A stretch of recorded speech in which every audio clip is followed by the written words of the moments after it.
বিচ্ছুকে বাড়িতে আমি বেরোতে দেখলাম, তখন থেকেই তো এই শিকারের আশায় একেবারে চারিপাশে ঘুরঘুর ঘুরঘুর করছে আর কি। বিশেষ করো ওই ইউসুফটা পুলিশের ভয়ে জোর করে আমাকে এই বাড়িতে ঢুকিয়ে দিয়ে গেছে, আর এরা সবাই এদের ভাড়াটের বউ বলে আমাকে ভুল করেছে। সেই ভুলের সুযোগ নিয়ে তুমি সারা স্মৃতিতে সিঁদুর লাগিয়ে এ বাড়ির বউ সেজে সবাইকে ঠকাচ্ছ। কথাটা আমি গোপন রাখতে পারি। এই আমার মুখ বন্ধ রাখার আবার মজুরি দিতে হবে চম্পা বাড়ি।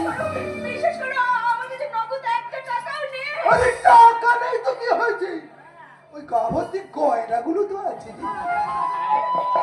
সব নকল গয়না, সব নকল গয়না।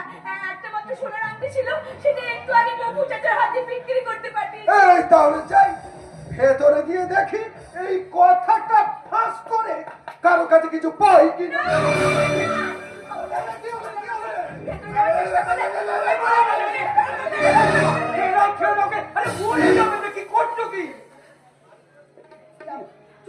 চুপচাপ এখান থেকে চলে যাও, যত চলে যাবে।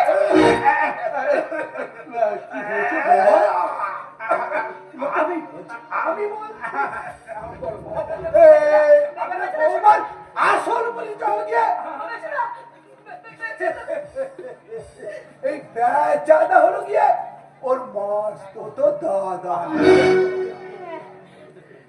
আমি বরং আর একদিন আসবো রে চম্পা, সেই দিন যদি খালি হাতে ফিরতে হয় এই ভাই বোনের সম্পর্কটাও কিন্তু বদলে যাবে, কথাটা মনে থাকে জানো।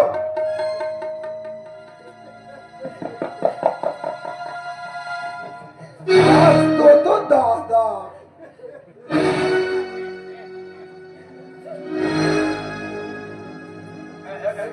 বৌমা লোকটার হাব ভাব থেকে তোমার